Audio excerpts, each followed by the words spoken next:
चलिए आज का लेक्चर हम लोग शुरू करते हैं। क्वेश्चन है कि सिद्ध कीजिए कि 3 + 2√5 एक अपरिमेय संख्या। हमने कहा था कि ये जो चैप्टर अपना हम लोग पढ़ रहे हैं काफ़ी इंपॉर्टेंट चैप्टर है ना। जब 10th में 50 ऑब्जेक्टिव नहीं हुआ करते थे, कितना ऑब्जेक्टिव हुआ करता था? 30 ऑब्जेक्टिव। तो इस चैप्टर से हर एक साल एक न एक क्वेश्चन आता था, हर एक साल। लेकिन अब जो कि ऑब्जेक्टिव 50 हो चुका है तो कभी आता है कभी नहीं आता है। पिछली बार पता नहीं आया था कि नहीं था, क्वेश्चन में देखोगे तो पता चल जाएगा। हमने इस चैप्टर के पूरे सवाल को 2 कैटेगरी में क्लासीफाई किया है। एक कैटेगरी अपना है √2, √3, √5 और दूसरा कैटेगरी है बाकी जितना है ये सब, यानी कि रूट नर आभाज्य संख्या मतलब एक कैटेगरी में आ गए और बाकी दूसरा कैटेगरी में आ गए। यानी कि क्या चीज़, एक है 1/√2, अभी जो सवाल बोर्ड पर लिखा हुआ है वो है ना 5 - √3, 7 √5, 2 + √3 मान लीजिए। इस प्रकार के सवाल मात्र 2 टाइप्स ध्यान रखना हमें है, ठीक है ना। एक टाइप्स ये, दूसरा टाइप्स को ये है। इस टाइप्स पर कल हम लोग चर्चा कर चुके हैं, है ना। तो अधिकतर जो एग्जाम में क्वेश्चन पूछा गया है वो इसी तीनों में से पूछा गया, मतलब फर्स्ट टाइप से पूछा गया अधिकतर। लेकिन ये थोड़ा सा लंबा होता है, ये जो थोड़ा सा क्या होते हैं, लंबा होते हैं। यदि ये भी है अथवा में भी है तो सलाह देते हैं इसी में से कोई बना लो, क्योंकि इसमें मेहनत कम लगता है, समय भी कम लगेगा और नंबर बराबरे हैं, तो क्यों हम जितने फालतू मेहनत करेंगे, हमारा कहानी। तो इसीलिए इसको प्रीफर करेंगे। तो इसको ध्यान समझ लिए, बहुत ईजी, आसानी समझ में आ जाएगा। तो कोई भी सिद्ध करना होता है किसी भी संख्या को अपरिमेय है तो मेथड ऑफ कॉन्ट्राडिक्शन, विरोधायुक्ति जिसे हम लोग कहते हैं, उसका इस्तेमाल करते हैं। हम लोग मान लेंगे, माना कि इतना एक परिमेय संख्या है, सॉल्यूशन हम लोग करते हैं, है ना। हम लोग क्या करेंगे, मान लेंगे। देखिए सॉल्यूशन समझना है, माना कि 3 + 2√5 एक परिमेय संख्या है। एक कौन संख्या है? परिमेय संख्या है, नहीं परिमेय। मेथड ऑफ कॉन्ट्राडिक्शन वही कहता है जो कल हमने काफ़ी बात किया था इस पर। नए लोग को थोड़ा समझ में आएगा, पिछला लेक्चर देखोगे समझ में आ जाएगा। तो मान लिया कि इतना एक परिमेय संख्या है और जो परिमेय संख्या है, परिमेय संख्या P/Q ग्रुप में होती है। तो अतः परिमेय संख्या किसके रूप में होगा? P/Q के रूप में। अतः 3 + 2√5 बराबर क्या होंगे? P/Q। एक सवाल समझ जाते हो, मात्र 2 टाइप ध्यान रखना है, पूरा चैप्टर आसान। एक टाइप्स ये और दूसरा टाइप्स, एक ही में सबको हम टाइप से सबको डील कर देते हैं। ज़्यादा टाइप बताएंगे फिर दिक्कत हो जाता है समझ में। तो इतना बराबर P/Q हो गया, जहाँ P व Q सहअभाज्य, P व Q सहअभाज्य पूर्णांक है। P व Q क्या है? सहअभाज्य पूर्णांक है या सहअभाज्य संख्या, कोई प्राइम नंबर, यानी कि उसका शेप 1 होगा। मतलब कि सहअभाज्य पूर्णांक लोग नहीं जानते हैं, समझ लीजिए। सहअभाज्य पूर्णांक क्या होता है? जैसे P व Q सहअभाज्य बोले हैं, मतलब दोनों में केवल एक ही गुणनखंड कॉमन है। उभयनिष्ठ केवल क्या है? 1 और कुछ भी नहीं। जैसे हम बात करेंगे 7, 8 में कुछ भी कॉमन है? नहीं है। 3 और बात करेंगे 5 में कुछ भी कॉमन है? तो इसी प्रकार के संख्या माने हैं। Concept clear? अच्छा आगे बढ़िए। तथा Q does not equal to 0, हर 0 नहीं है। अब समझना क्या करेंगे, इस टाइप में से कोई भी आएगा। एक टाइप नंबर 1 ये है अपना, इसे टाइप नंबर फर्स्ट कहते हैं, इसे टाइप नंबर हम क्या कहते हैं, है ना, सेकेंड। 2 टाइप से बात हम लोग करते हैं। इसमें से कोई क्वेश्चन रहे, इतना तक सब में से कॉमन है काम, चाहे ये भी क्वेश्चन ये भी क्वेश्चन है, इतना काम तो हमें दोनों में करना पड़ता है। समझ में आ रही है ना बात। अब क्या करना, रूट वाला को रखना, रूट वाला को, अब सब चीज़ को नहीं भेज देना, खाली इधर रूट वाला टर्म रहेंगे, बाकी टर्म राइट साइड चले जाएंगे।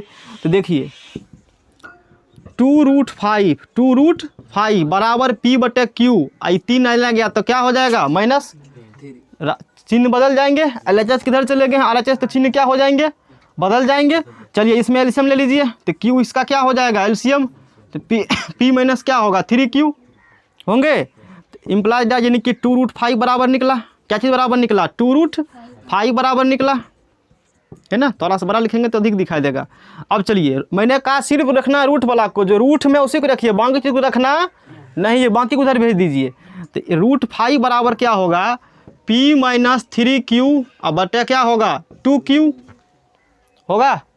परिमेय संख्या किसे कहते हैं? ऐसी संख्या जो P/Q के रूप में हो। किसके रूप में? P/Q के रूप में हो, उसे परिमेय संख्या कहते हैं। जहाँ P एवं Q पूर्णांक है, P एवं Q क्या है? डेफिनेशन ऑफ रेशनल नंबर हम लोगों ने पढ़ा है पिछले लेक्चर में। परिमेय संख्या किसे कहते हैं? ऐसी संख्या जो p/q के रूप में हो, जहां p पूर्णांक एंटीजर है, p पूर्णांक है और अपना q भी क्या है बताइए, पूर्णांक है।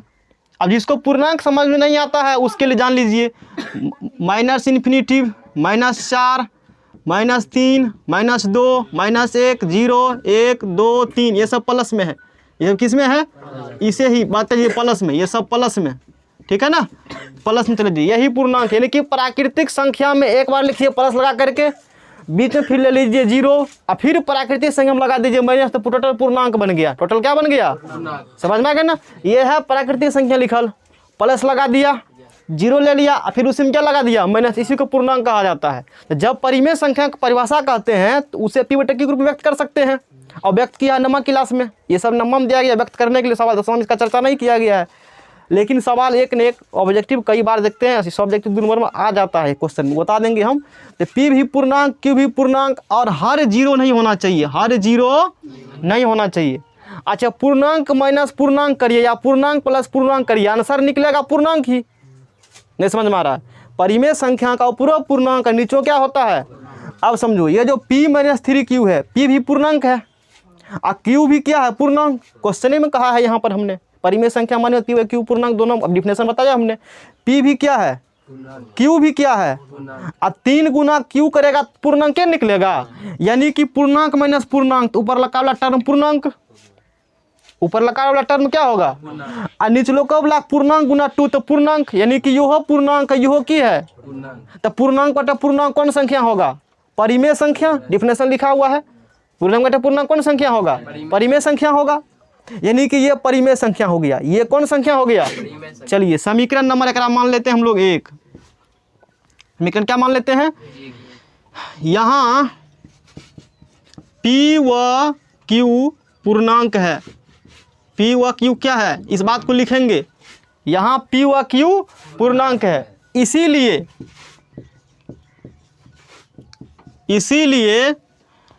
p-3q अपॉन 2q एक परिमेय संख्या है, एक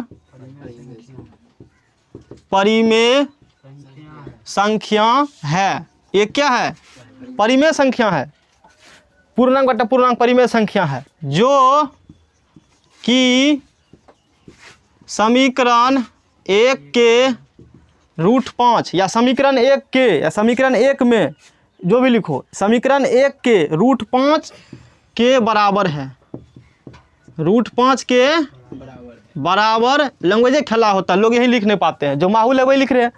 ये परिमेय संख्या हो गया जो कि समीकरण 1 के √5 के बराबर है, तथा √5 एक अपरिमेय संख्या है, तथा √5 एक अपरिमेय संख्या है। √5 एक क्या है, अपरिमेय संख्या। रूट अंडर आभास संख्या अपरिमेय संख्या। ऐसे कल के क्लास में हमने डिस्कस इसको प्रूव भी किया था कि √5 एक कौन संख्या है, अपरिमेय संख्या। रूट अंडर जब भी 5 रूट अंडर आभास संख्या बराबर वो अपरिमेय संख्या, चर्चा हो चुका डिटेल में, ठीक है ना। यही लैंग्वेज लिखना हमें ध्यान में है, और सब में यही कॉमन लैंग्वेज होंगे, बाकी फेरदल हम नहीं करते हैं, जैसे कचरा मथा को।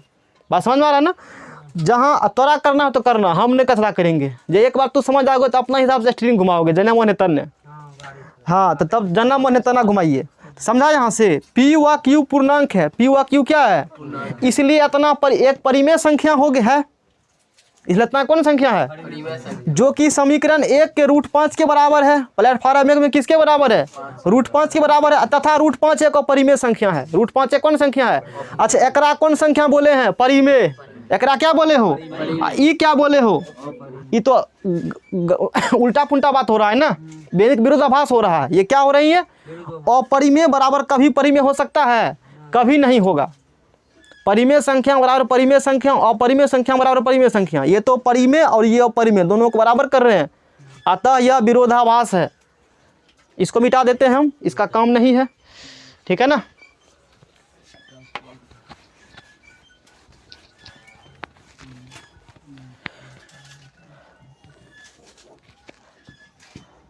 अतः यह विरोधाभास स्थिति है।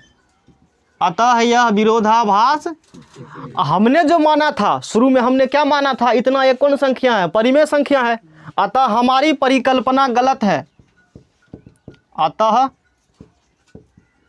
हमारी परिकल्पना गलत है कि 3 + 2√5 एक परिमेय संख्या है, एक परिमेय संख्या है। हमने कहा था ना, हमने शुरू में कहा था ना। अतः हम, यह विरोधाभास स्थिति, इसके बारे में लिखा मैंने, विरोधाभास और परिमेय और परिमेय विरोधाभास हो गया ना, ये तो अलग अलग बात हो रहा है। अतः हमारी परिकल्पना क्या हुई, गलत है, या हमारी परिकल्पना गलत हुई, तो शॉर्ट खींचना है। तो यहाँ इतना बात को छोटा कर क्या लिख सकते हैं हम, अतः हमारी परिकल्पना गलत हुई, या पूरा लिखना है तो ये लिखिए, अतः हमारी परिकल्पना गलत है कि इतना एक परिमेय संख्या है।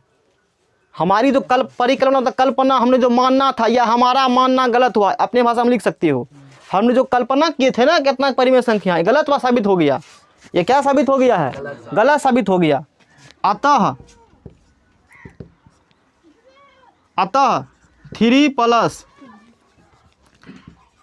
3 + 2√5 एक अपरिमेय संख्या है, अपरिमेय संख्या है। इतना एक कौन संख्या है, अपरिमेय संख्या है। यही है पूरा बात। और जो भी नंबर के एग्जाम में क्वेश्चन आते हैं, 3 नंबर या 2 नंबर, इसमें पूरा नंबर तोड़ा मिल जाएगा, नोट करिए। अब हम क्लास ले रहे हैं, है ना। तो चलिए आगे फिर बढ़ते हैं। सवाल नंबर अगला, क्वेश्चन नंबर 3 का आता है। क्वेश्चन नंबर 3 में 3 क्वेश्चन है। सिद्ध कीजिए कि निम्नलिखित संख्याएं अपरिमेय है। निम्नलिखित संख्या क्या है, अपरिमेय है। 1/√2, 7√5, 6 + √2। अभी जो फॉर्मेट 3 + 2√5 में किए, यानी सवाल नंबर 2 में, सवाल नंबर 2 ही था, वही format as it is use करेंगे सवाल नंबर 3 के। तीनों सवाल में एक ही फॉर्मेट, कुछ भी चेंजिंग नहीं। बात समझ में आ रहा है ना। और कितना छोटा में बन गया। कल का सवाल तनी लंबा बना था, यहाँ तक आया था ना कल का सवाल पूरा, इसीलिए एकरे बनाना, ओकरा छोड़ देना। और न मजबूरी में है, एगो में √2 है, एगो में √3 है, तब तो कोई उपाय नहीं है, तब तो कोनो बनाइए, डबल मतलब मेहनत बराबर ही है। तो चलिए, तो सिद्ध करना है 1/√2 एक कौन संख्या है, अपरिमेय। माना कि 1/√2 एक कौन संख्या है, परिमेय है। कौन संख्या है, परिमेय। फॉर्मेट बना हुआ अपना है, इतने हम खाली काम करेंगे। अतः या इसीलिए 1/√2 बराबर क्या होगा, P/Q, जहाँ P व Q सहभाज्य पूर्णांक है तथा Q 0। मैंने कहा कर रूट बुला कर रखिए। अब बाकी चीज़ को ना क्या कर दीजिए, हटा दीजिए, भेज दीजिए। तो कोना कोनी क्या कर लेते हैं, गुना कर ले, √2 गुना P। तो बोलिए क्या होगा, √2P बराबर Q × 1 क्या होगा, Q। या P बराबर क्या होगा, अथी P बराबर नहीं, √2 बराबर क्या बराबर, √2 बराबर Q/P।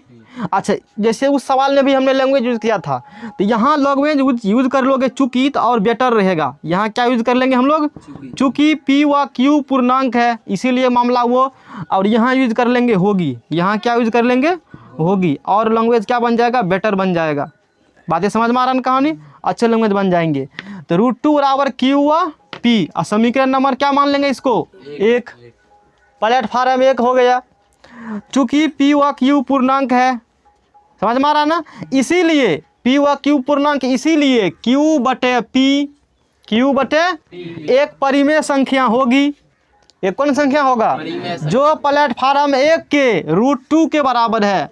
प्लेटफार्म 1 में किसके बराबर है, √2 के बराबर है। तथा √2 एक अपरिमेय संख्या है। √2 एक कौन संख्या है, अपरिमेय संख्या है। अब तू कह रहे हो ये परिमेय है, ये कह रहे हो अपरिमेय है, ये तो विरोधाभास बात हो गया। अपरिमेय बराबर परिमेय नहीं होना चाहिए। तो यह, अतः यह विरोधाभास स्थिति है। कैसा स्थिति है, विरोधाभास स्थिति है। अतः हमारी परिकल्पना गलत है कि 1/√2 एक परिमेय संख्या है, गलती मान लिए थे। समझ में आ रहा है कहानी। अतः 1/√2 एक अपरिमेय संख्या है। कहानी खत्म, लिखिए, हो गया हरिहर। अगला सवाल में फिर चलिए नेक्स्ट सवाल चलते हैं। अगला सवाल है क्वेश्चन नंबर 2। क्वेश्चन नंबर 2 में करना है 7√5 एक अपरिमेय संख्या है। तो माना कि 7√5 एक परिमेय संख्या है। क्या मान लिया? एक। अतः 7√5 बराबर p बटा क्या हो गया? रूट वाला के रखिए, अब बाकी वाला को भेज दीजिए, है ना। तो √5 यहाँ रहेंगे, √5 बराबर क्या होगा बताइए? p बटे 7 यहाँ चला गया 7q। अब प्लेटफार्म नंबर 1, चूंकि p व q पूर्णांक है, p व q क्या है, इसलिए p बटे 7q एक परिमेय संख्या होगी। एक क्या होगी?